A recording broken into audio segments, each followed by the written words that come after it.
যশ কিছুই বুঝতে পারছিল না যে এসব কি হচ্ছে। গত দুদিনে সে কোনো বড় মানুষকে অপমান করেনি, শিবায় ছাড়া। কিন্তু শিবায়, সে তো নন্দিনীর সেই 2 পয়সার প্রাক্তন স্বামী। তার সাথে এসবের কোনো সম্পর্ক থাকতেই পারে না। যশ নিজের মাথায় অনেক জোর দিল, কিন্তু কিছুই মাথায় আসছিল না। অন্যদিকে শিবায় অফিস বিল্ডিংয়ের পার্কিং লটে চলে এলো। সে গাড়ি স্টার্ট দিয়ে পূর্ণ গতিতে সেখান থেকে বেরিয়ে গেল। সে জানত 1 সেকেন্ডের দেরিও অবন্তিকার জীবন তছনছ করে দিতে পারে। সে কি এখন ফিকির কাছে আছে? সেই ক্ষুধার্ত পশুর মতো লোকটা কি তাকে ছিনে খাওয়ার অপেক্ষায় বসে আছে? অন্য এক প্রান্তে দেবও নিজের অপমানের প্রতিশোধ নিতে প্রস্তুত ছিল। সে আন্ডারওয়ার্ল্ড মাফিয়া হেডশটকে শিবায়ের নামে সুপারি দিয়ে দিয়েছিল। হেডশট ফোন করে দেবকে বলল, দেবজি, অর্ধেক টাকা পেয়ে গেছি, আজই তোমার কাজ হয়ে যাবে। আমাকে এমনি এমনি হেডশট বলে না, মাথার একদম মাঝখানে গুলি মারব। এখন কি হবে? শিবায় কি অবন্তিকাকে বাঁচাতে পারবে? কি হবে যখন শিবাই জানতে পারবে যে দেব এ মারার জন্য হেডশটকে পাঠিয়েছে, যে কিনা আবার দীনেশের ভাইপো? যশের ডিল বাতিলের খবর শুনে রেখা আর নন্দিনীর কি অবস্থা হবে? যশ কি কখনো জানতে পারবে যে আসলে শিবাইকে? হে মহাকাল, যাই হয়ে যাক না কেন, আজ অবন্তিকার খেয়াল রেখো। শিবায় সজোরে গাড়ির অ্যাক্সেলারেটর চাপল এবং গাড়িটি গতি বাড়িয়ে শহরের সব সিগন্যাল ভেঙে থান্ডার নাইট ক্লাবের দিকে এগিয়ে চলল। অন্যদিকে ইন্ডাস গ্রুপ থেকে বেরোনোর সময় যশের মনে একটাই প্রশ্ন ঘুরপাক খাচ্ছিল, যে সে আসলে কাকে অফেন্ড করে ফেলেছে। ভয়ের চোটে যশের অবস্থা খারাপ ছিল, তার মাথা কাজ করছিল না। ঠিক তখনই তার ফোনে রেখার কল এলো। রেখা জিজ্ঞেস করল, যশ, তুমি কি ডিল সাইন করে নিয়েছ? ভুলো না কিন্তু, নন্দিনীর জন্মদিন আসছে, কোম্পানির সব কর্মচারীদের ইনভাইট করো, দীনেশজিকেও। নন্দিনীর সাথে যদি ওনার পরিচয় হয়ে যায় তবে সবার জন্যই খুব ভালো হবে, মানে যদি প্রফেশনালি চেনা জানা হয় আর কি। আমার কথার ভুল মানে বের করো না। যশ রেগে গিয়ে চিৎকার করে উঠল, শাট আপ! নিজের মুখ বন্ধ রাখো পাগল বুড়ি, আমার কন্ট্রাক্ট বাতিল হয়ে গেছে। যশ এই প্রথমবার রেখার সাথে এত অভদ্রভাবে কথা বলল। রেখা অবাক হয়ে জিজ্ঞেস করল, কিন্তু এটা কি করে সম্ভব? ডিলের কথা তো আগেই হয়ে গিয়েছিল। যশ উত্তর দিল, আমি কি করে জানবো এসব কিভাবে হলো? আমি তো বরবাদ হয়ে গেছি। এখন আপনি চান আমি আপনার মেয়ের জন্য পার্টি অ্যারেঞ্জ করি? কেন? এই বলে সে রাগে ফোন কেটে দিল। রেখা হতভম্ব হয়ে গেল।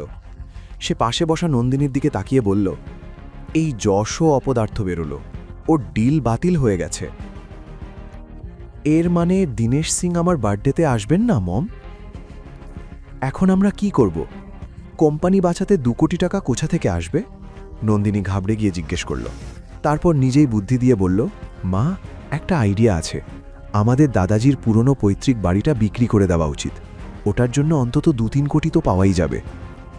একটি কুটিল হাসির সাথে রেখা বলল, শান্ত হ বেটি, এখন বাড়ি বিক্রি করার কোনো দরকার নেই। অবন্তিকা রানী আমাদের কবে কাজে আসবে? ভিকি নামের এক আন্ডারওয়ার্ল্ড মাফিয়া অবন্তিকাকে খুব পছন্দ করে, আর তার বিনিময়ে সে আমাদের 2 কোটি টাকা দিতে রাজি। 50 লাখ অ্যাডভান্স চলে এসেছে, বাকিটা কাল নিয়ে আসতে হবে। অবন্তিকা শুধু আজকের রাতটা ভিকির সাথে কাটালেই সে চিরকালের জন্য ওর হয়ে যাবে। নন্দিনী এটা শুনে খুব খুশি হল। রেখা তার মাথায় হাত বুলিয়ে বলল, যশকে নিয়ে চিন্তা করিস না, ও না হলে অন্য কেউ আসবে। এবার আমি তোর জন্য ইন্দোরের সবচেয়ে ধনী ছেলে খুঁজব, যে অনেকগুলো কোম্পানির মালিক হবে, যার ব্যবসা বিদেশেও থাকবে, আর সবাই যার সামনে মাথা নত করবে। রেখা এই সত্যটা জানত না যে সে নন্দিনীর জন্য ঠিক যেমন ছেলে খুঁজছে, শিবাই ঠিক তেমনই একজন, যাকে সে গরিব ভেবে অপমান করে তাড়িয়ে দিয়েছিল। রেখা আজ খুব খুশি ছিল, কারণ একদিকে সে ভিকির থেকে 50 লাখ টাকা পেয়েছিল, আর অন্যদিকে অবন্তিকার থেকে চিরতরে মুক্তি। আসলে রেখা অবন্তিকাকে ঘৃণা করত এবং সবসময় তার থেকে পিছু ছাড়াতে চাইত। রেখা ছোটবেলা থেকেই অবন্তিকার জম হয়ে ওর পিছনে পড়েছিল। সে তার সতীনের এই কলঙ্ককে জীবিত দেখতে চাইত না, তাই সে অনেকবার অবন্তিকাকে মেরে ফেলার চেষ্টাও করেছিল। কিন্তু শ্বশুর মশাই আর আইনের ভয়ে সে তার এই জঘন্য উদ্দেশ্য সফল করতে পারেনি। তাই আজ কোম্পানি বাঁচানোরও ছিলায় সে অবন্তিকাকে বিক্রি করার একটা সুযোগ পেয়ে গেল। যদিও 12 বছর আগেও সে অবন্তিকাকে চাইল্ড ট্রাফিকিং মাফিয়ার কাছে বিক্রি করার চেষ্টা করেছিল, কিন্তু ভাগ্যক্রমে তখন অবন্তিকা বেঁচে গিয়েছিল। এবার রেখা নিশ্চিত ছিল যে তার প্ল্যান সফল হবে, কিন্তু শিবায় থাকতে অবন্তিকার কেউ চুলও স্পর্শ করতে পারবে না। এই মুহূর্তে শিবাই দ্রুত থান্ডার নাইট ক্লাবে পৌঁছাতে চাইছিল, কিন্তু মাঝপথে সে অনুভব করল কেউ তার গাড়ির পিছু নিচ্ছে। শিবাই পিছনের গাড়িটিকে পাত্তা না দিয়ে নিজের গাড়ির গতি বাড়িয়ে থান্ডার নাইট ক্লাবের দিকে চলে গেল। পিছনের লোকগুলো ছিল দেবের পাঠানো গুন্ডা, যারা শিবাইকে মারার জন্য পিছু নিয়েছিল। হেডশট নামের একজন গুন্ডা গাড়ির সামনের সিটে বসে সবকিছু মনিটর করছিল। দেবের ফোন আসতেই হেডশট বলল, মিস্টার দেব, চিন্তা করবেন না, এই লোকটাকে আজ আমরা শেষ করেই ছাড়ব। দেব নিশ্চিন্ত হয়ে বলল, তুমি বলছো যখন, তাহলে আমি এবার শান্তিতে ঘুমাতে পারি। থান্ডার নাইট ক্লাবে পৌঁছে শিবাই গাড়ি পার্ক করল এবং এন্ট্রেন্সের দিকে দৌড়ে গেল।